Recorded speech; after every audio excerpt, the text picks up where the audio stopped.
Бажаю здоров'я, шановні українці і українки. Щойно була доповідь голови Служби безпеки України Василя Малюка. Блискуча операція проведена на території ворога, виключно проти військових цілей, проти саме тієї техніки, яка використовувалась в ударах проти України. Дуже відчутні втрати Росії і абсолютно справедливі, заслужені їхні втрати. Ladies and gentlemen, welcome back to America First, the channel that puts American interests before everything else. If you're new here, make sure to smash that like button and hit subscribe because we're bringing you the unfiltered truth that the mainstream media won't tell you. And if you want to support independent journalism that actually cares about America, head over to patreon.com/AmericaFirst and support us for as low as $5 a month. Every dollar helps us keep bringing you the real news without corporate censorship. Today we're talking about something that should have every American asking serious questions about our foreign policy priorities. Ukraine just conducted what they're calling a brilliant operation, using 117 drones to destroy over 40 Russian military aircraft on Russian soil. Now, before we dive into this, let me be crystal clear about something. I'm not here to cheer for Putin or Russia. I'm here to ask the tough questions that our so-called leaders in Washington refuse to ask. Why are we spending billions of American taxpayer dollars on a conflict that has nothing to do with American security, while our own borders are wide open and our cities are falling apart? Дякую Службі безпеки, особисто генералу Малюку, також всім, хто був задіяний в операції. Готували операцію більш ніж 1,5 роки. Планування, організація, всі деталі були ідеально підготовлені. Можна сказати впевнено, що це абсолютно унікальна операція.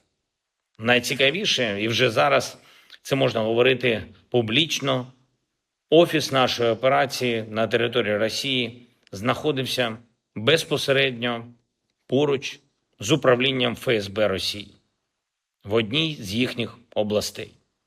Загалом в операції було використано 117 дронів і відповідна кількість операторів дронів працювали. Вражено 34% стратегічних носіїв крилатих ракет на аеродромах базування. Діяли наші люди на території різних російських регіонів в 3 часових поясах. І наших людей напередодні операції з території Росії вивели. Зараз вони в безпеці. Ті, хто нам допомагав. Дійсно, приємно, коли речі, які санкціонував ще рік і 6 місяців тому, працюють та забирають у росіян більше 40 одиниць стратегічної авіації. Let's break down what actually happened here because the details matter. According to Zelensky's own statement, this operation was planned for over 18 months. That means this was being planned while Joe Biden was writing blank checks to Ukraine with your money. Ukrainian operatives set up shop right next to a Russian intelligence facility, deployed over 100 drones across 3 Russian time zones, and successfully destroyed a third of Russia's strategic bomber fleet. Now, I'll give credit where credit is due. That's an impressive military operation from a tactical standpoint. But here's what should concern every American patriot. This wasn't some defensive action. This was a deep strike operation into Russian territory, destroying Russian strategic assets. And guess what? Those drones, that intelligence capability, that operational planning, all of it was funded and supported by American taxpayers. We're not just sending defensive weapons anymore, folks. We're actively participating in offensive operations against a nuclear power, and most Americans have no idea how deep we're involved in this conflict. The mainstream media wants to paint this as some David versus Goliath story, but let's look at the facts. Ukraine just demonstrated the ability to conduct sophisticated long-range operations deep inside Russia. They had operatives on the ground for over a year, right under the nose of Russian intelligence. This isn't some ragtag resistance movement fighting for survival. This is a well-funded, technologically advanced military operation that couldn't happen without massive Western support. And here's the kicker. While Ukraine is conducting these operations, Russia responded with nearly 500 attack drones against Ukrainian targets. This is escalation, pure and simple. Every time Ukraine conducts one of these deep strike operations with American-provided intelligence and equipment, Russia escalates in response. And who's caught in the middle? The Ukrainian people that our politicians claim to care so much about. But let's talk about what this means for America. We're now directly involved in a conflict between two Slavic nations that has absolutely nothing to do with American national security. Our military-industrial complex is making banks selling weapons systems, our intelligence agencies are providing targeting data, and our special operations forces are almost certainly involved in training and planning. Meanwhile, China is watching us drain our resources and stockpiles while they build up their military to challenge us in the Pacific, where we actually have vital interests. Think about this logically. We've sent over $100 billion to Ukraine. That's more than the annual budget of most federal agencies. We could have used that money to secure our southern border, rebuild our infrastructure, or strengthen our own military. Instead, we're funding proxy operations against Russia, while Chinese spy balloons float over our nuclear facilities and fentanyl pours across our open borders, killing 100,000 Americans every year. The establishment wants you to believe this is about democracy and freedom, but let's be honest about what's really happening. This is about maintaining American global hegemony at any cost, even if it means risking nuclear war.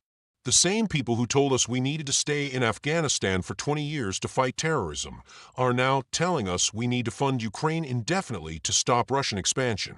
How did that work out in Afghanistan? We spent $2 trillion and left the Taliban stronger than ever. Here's what really gets me fired up. Zelensky is out there celebrating this brilliant operation, while Americans are struggling to pay for groceries and gas. Our veterans are sleeping on the streets while we're funding Ukrainian pensions. Our infrastructure is crumbling while we're rebuilding Ukrainian power plants. Our schools are failing while we're paying Ukrainian teacher salaries. This is not America First policy, this is America Last policy. And let's talk about the bigger picture here. This operation proves that Ukraine has significant offensive capabilities.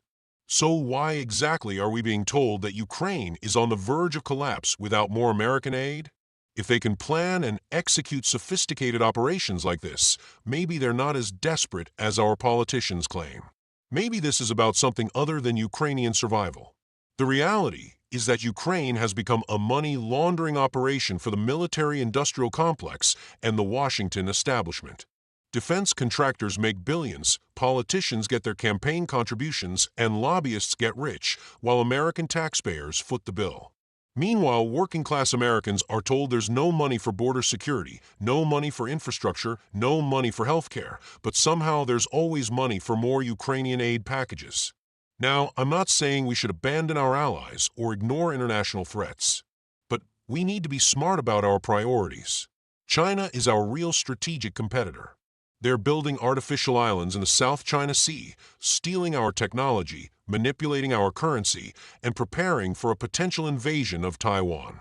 That's where our focus should be, not on a regional conflict in Eastern Europe that doesn't threaten American homeland security. This whole situation also raises serious questions about escalation management. Every time Ukraine conducts one of these deep strike operations, Russia threatens to escalate further. They're talking about using tactical nuclear weapons, targeting NATO supply lines, and expanding the conflict beyond Ukraine's borders. Is preventing Russian expansion in Ukraine worth risking nuclear war? Is it worth potentially dragging NATO into a direct conflict with Russia? These are the questions our leaders should be asking, instead of just writing more checks. Here's what an America First approach would look like. We'd focus on securing our own borders first. We'd rebuild our own military and industrial capacity. We'd strengthen our alliances in the Pacific to contain China. We'd end our dependence on foreign energy and bring manufacturing back to America. We'd take care of our own veterans and citizens before sending billions overseas. That's what putting America first actually means. The establishment hates this message because it threatens their power and their profits. They want endless foreign conflicts because war is profitable for them.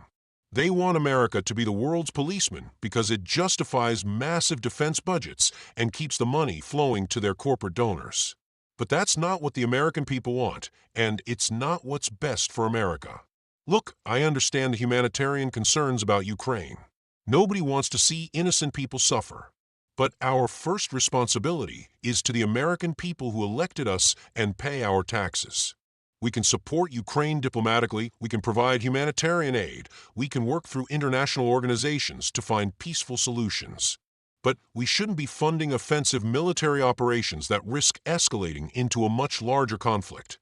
The bottom line is this: Ukraine's drone operation was tactically impressive, but strategically dangerous for American interests. It escalates a conflict that we're deeply involved in, but have no clear exit strategy from. It drains resources we need for our own national defense.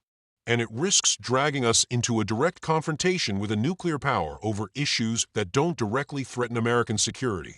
We need leaders who will put America first, not Ukraine first. We need leaders who will secure our borders before worrying about Ukrainian borders. We need leaders who will take care of American veterans before funding foreign militaries. We need leaders who will rebuild American strength instead of exhausting it in endless foreign conflicts. That's why this channel exists, patriots. To tell you the truth that the mainstream media won't tell you. To ask the questions that our politicians refuse to ask. To put American interests first in every discussion about foreign policy. If you agree with this message, make sure to like this video and subscribe to the channel. Share it with your friends and family who need to hear this perspective. And remember, you can support independent journalism by contributing to our Patreon at patreon.com/AmericaFirst for as low as $5 a month. We're going to keep bringing you this content because somebody has to stand up for American interests in a world where our own leaders seem more concerned about foreign countries than their own people. Until next time, this is America First, and remember, America comes first always.